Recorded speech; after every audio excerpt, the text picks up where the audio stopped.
Tous, un grand merci pour l'invitation à discuter de ce sujet. Encore une fois, 10 minutes, ça va être court, sachant qu'on a réussi à faire 4 heures pour le début. On était un tout petit peu juste avec Nicolas Lost. Est-ce que vous avez une petite idée du nombre de microcathéters simple lumière qui sont disponibles sur le marché? Si Thomas, je dois te demander un chiffre comme ça, au hasard, est-ce que... Une vingtaine? Ouais, c'est ça, j'en ai recensé 23, c'est énorme, c'est incroyable. Et les microcathéters, finalement, vu de l'extérieur, c'est un peu comme le ski. C'est-à-dire quelqu'un qui fait pas de ski, il dit bah oui, c'est un ski, quoi, c'est une planche, on se met dessus, on glisse et puis c'est réglé. Vu de l'extérieur, pour ceux qui ne les utilisent pas, bon ok, c'est un bout de plastique dans lequel on peut passer un guide et puis point final. Et en fait non. En fait non, vous en avez pour tous les usages et vous n'allez pas utiliser le même ski si vous faites du slalom, du freestyle. Vous voulez faire de la vitesse. C'est la même chose pour les microcathéters. Alors, c'était un travail un peu long d'éplucher les fiches techniques de tous les microcathéters, mais il fallait bien être un peu exhaustif pour vous présenter tout ça. Il n'est pas question de les apprendre par cœur, il est juste question de voir tout ce qui peut exister. Il y a des gammes qui sont très évoluées avec des constructeurs qui ont fait des efforts assez notables pour proposer des choses différentes. Puis vous allez voir qu'il y a des microcathéters qui, eux, ne sont là un peu que pour la vitrine. Il faut savoir étudier la fiche technique avant de prendre un microcathéter. Alors on ne va pas tout détailler ici, mais je crois que la partie la plus importante, c'est l'extrémité distale, c'est le nez qui est variable en fonction de ce que vous allez utiliser. Ça va définir un peu le pouvoir de pénétration de votre microcathéter, savoir si l'entrée est effilée ou pas, si elle est abrupte ou non. Est-ce qu'il y a une bague métallique qui vous sert de marqueur distal et qui peut changer un peu la manière dont le microcathéter va progresser? Est-ce que l'extrémité du microcathéter va vous faire modifier la plaque? Tout ça, c'est des petites choses qu'il faut bien connaître et qu'il faut savoir étudier. Ça m'a permis de vous pondre cette diapositive absolument ignoble, qui n'est pas montrable, mais qui a le mérite au moins d'exister, où j'ai essayé de réunir toutes les caractéristiques des microcathéters. Et puis, puisque j'étais en plein appel d'offres, j'en ai choisi un au hasard, pas au hasard, j'ai pris le Surcross et j'ai dit tiens, celui-là il a un profil d'entrée qui est plutôt pas mal, je cherche un microcathéter avec un nez assez court, il a des longueurs variables, ce sera sûrement très bien. Je l'ai essayé, c'est une merde. Ça veut dire quoi? Ça veut dire qu'il faut non seulement étudier les fiches techniques, mais il faut utiliser, il faut essayer le matériel, il faut le décortiquer, il faut l'ouvrir off avant que vous soyez dans un patient, et il faut regarder ce dont il est capable pour savoir si ça peut répondre à vos besoins, et ça c'est capital. Si on essaye de les classer, puisque plus il y a de matériel disponible, plus on a du mal à s'y retrouver, les microcathéters sont aussi utilisés par nos collègues de neuroradiologie et vasculaire périphérique. Vous savez qu'on sait à qui on s'adresse avec des noms qui laissent penser qu'on doit aller plus haut, plus loin, plus fort, Apollo, Magique, Marathon. Ceux qui nous intéressent, c'est ceux à usage coronaire, donc compatibles 0,014 inch. Alors on a décidé de faire simple en mélangeant les French, les inch, les pouces, les pieds. Alors un inch c'est aussi un pouce, c'est un 12e de pied et ça représente à peu près 2,54 cm. Donc 0,014 inch c'est un tiers de millimètre. Quand on les répartit, on a les microcathéters simple lumière, qui sont les plus nombreux, que vous allez pouvoir utiliser pour l'angioplastie complexe, et là on leur demande pas forcément de grande qualité, puisque on en discutera après, mais c'est surtout de l'échange de guides, du franchissement d'angulation, donc on sera un tout petit peu moins exigeant. Et puis il y a les microcathéters qu'on va utiliser pour les CTO, mais j'ai pas besoin de démontrer l'intérêt des microcathéters à tous ceux qui font de la CTO, c'est une évidence. Dans l'angioplastie complexe, on pourra se contenter de microcathéters courts, de seulement 130 cm, alors que dans la CTO, on va tout de suite passer sur les 20 cm de plus qui vont permettre de switcher facilement d'une voie antérograde, éventuellement une voie rétrograde. D'une voie antérograde, vous ne choisirez pas le même microcathéter si vous avez une artère avec beaucoup de calcification ou si vous avez une artère très tortueuse. Et pour la rétrograde, et là, vous verrez qu'il y a des points de suspension dans les cases blanches, puisqu'il faut vous faire votre expérience. Selon que vous prenez une voie épicardique ou une voie septale, vous n'allez pas utiliser les mêmes microcathéters. Vous remplissez les cases blanches comme vous voulez, d'accord? C'est en aucun cas une des recommandations de constructeurs, c'est tiré d'une expérience personnelle. Et quand on a fait le tour des microcathéters simple lumière, on a les microcathéters spécifiques. Les microcathéters spécifiques sont aussi très nombreux, on peut se mélanger. Il y a ceux qui vous apportent du support. Alors, vous aviez connu peut-être Center Cross, Multicross, qui je crois sont plus distribués. Il y a le Nova Cross qui existe. Il y a le microcathéter double lumière triple sortie, le Recross. Il y a les microcathéters dissection qui vont permettre de passer en sous-intimal. Il y a les microcathéters orientables, avec des petites molettes qui font donner de l'angle si vous avez des zones de bifurcation à franchir. Il y a les microcathéters spontanément angulés, le Supercross qui a 3 angles disponibles. Et puis vous avez les microcathéters double lumière. Donc ça fait un gros paquet de devices disponibles. Il faut faire des choix, il n'est pas question de tout avoir, évidemment. Évidemment qu'en CTO vous en avez besoin, je crois que c'est pas à démontrer, c'est pas le sujet du jour. Par contre, pour tous ceux qui ne font pas de CTO, vous avez aussi besoin des microcathéters. Alors peut-être que vous ne le savez pas, mais vous en avez besoin pour faire des combinaisons de guides. Je crois que l'exemple le plus simple, c'est quand on veut faire du rotablator pour échanger avec le guide du rotawire. Pour vaincre une angulation, l'accès à la side branch, ça c'est des choses que l'on va voir dans un des cas cliniques que je vous montrerai après, pour faire des injections distales et puis pour éventuellement délivrer ou des médicaments ou des coils.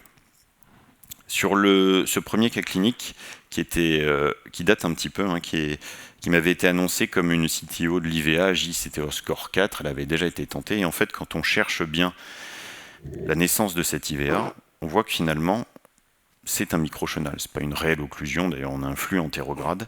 Simplement, cette naissance se fait à 90 degrés avec un long microchenal effilé et surtout ça survient après une première angulation. Vous ne pouvez pas franchir cette zone sans l'aide d'un microcathéter double lumière. Le microcathéter double lumière va vous permettre de vous positionner en regard de la naissance de l'IVA. Alors il ne faut pas vouloir se mettre pile en face, c'est pas comme ça que ça marche, mais le guide qui est ici va vous permettre de vous stabiliser et vous allez pouvoir à loisir modifier la nature, l'angulation du deuxième guide qui vous permettra de passer au travers de cette lésion.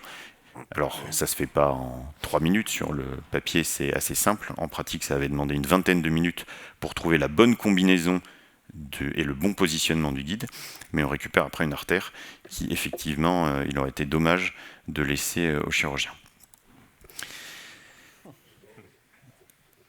Vaincre une angulation, ça va vous demander des microcathéters un peu différents. C'est un patient qui avait déjà été stenté sur l'IVA, qui a une lésion du tronc commun qui est complexe. Elle est certes très courte, mais elle concerne 4 branches que l'on n'a pas envie de perdre.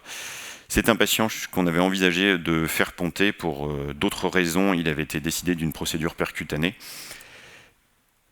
avec l'idée de mettre un stent du tronc commun vers la branche la plus postérolatérale. Alors il y a plusieurs écueils, notamment des problèmes de taille de vaisseau, mais surtout le premier, c'était de se dire il faut arriver à passer un guide au travers de cette lésion, que l'on voit excentrique, et de revenir dans cette branche. Alors il y a tout un tas de techniques de reverse wire, de choses comme ça, mais avec un microcathéter orientable, le Swift Ninja, il a une petite molette à son extrémité proximale que vous avez en main. Encore une fois, ça ne se fait pas en une seconde, il a fallu plusieurs essais, mais vous voyez qu'on amène le microcathéter sur le guide.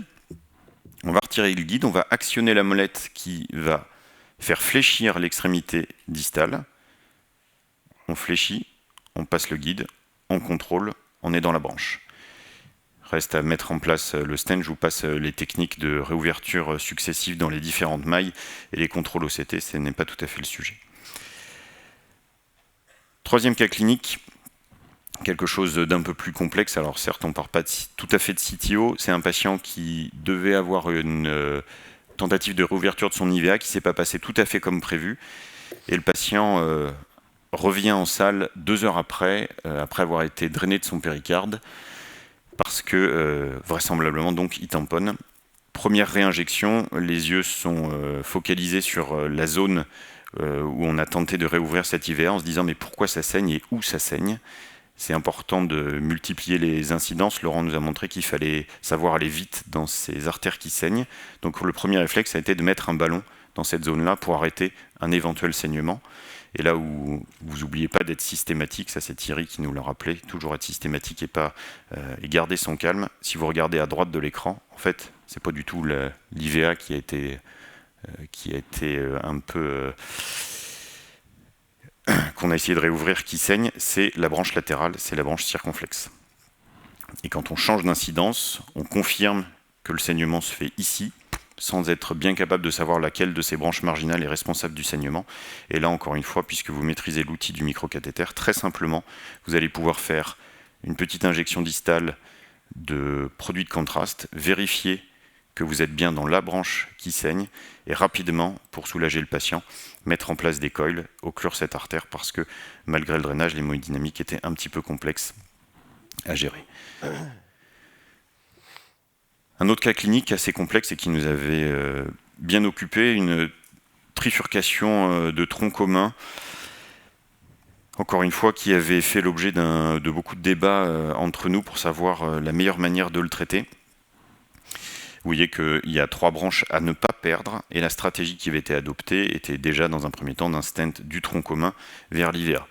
Regardez les horaires, il est 16h54 quand on a le guiding en place et qu'on commence à travailler dans cette artère. Elle est beaucoup plus calcifiée, beaucoup plus ondulée que prévu, et on va vite s'épuiser à la travailler, puisque 2 heures plus tard, on en est là avec un stent que l'on a mis du tronc commun vers l'IVA, et 2 branches bissectrices et latérales qui sont occluses. Je vous laisse imaginer les sueurs froides à la fois sur le front du patient et qui coulent dans notre cou, en se disant que là maintenant il va falloir aller un peu plus vite encore que ça. Donc on va réouvrir assez vite et assez facilement la branche circonflexe, ce qui améliore nettement les douleurs du patient. Par contre, grosse difficulté pour réouvrir la branche bissectrice. Cette branche, on peine à... Eh bien oui, vous aurez pour la fin du cas clinique. C'est vraiment sur le compteur, j'avais encore largement le temps. Donc le microcathéter nous a sauvés, vous ne saurez pas comment. Injection distale au travers du microcathéter pour confirmer que le Gaïa avait retrouvé la bonne lumière de cette branche bissectrice. Échange de guide, parce que dilater sur un guide qui est complètement radio-opaque, c'est assez difficile et c'est pas très confortable. Donc reprendre un guide assez safe pour finir la procédure. Si vous êtes convaincu que même si vous ne faites pas de CTO, vous pouvez et vous devez savoir utiliser les microcathéters, c'est parfait, je suis très content. Sinon, ce sera l'angioplastie comme au XXe siècle.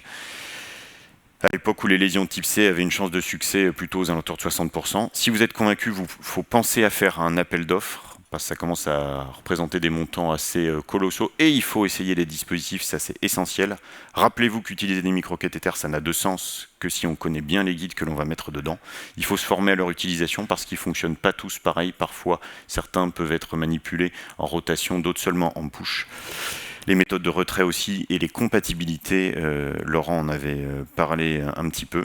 Et puis après cela, vous pouvez faire votre liste de courses et choisir les microcathéters qui vous vont.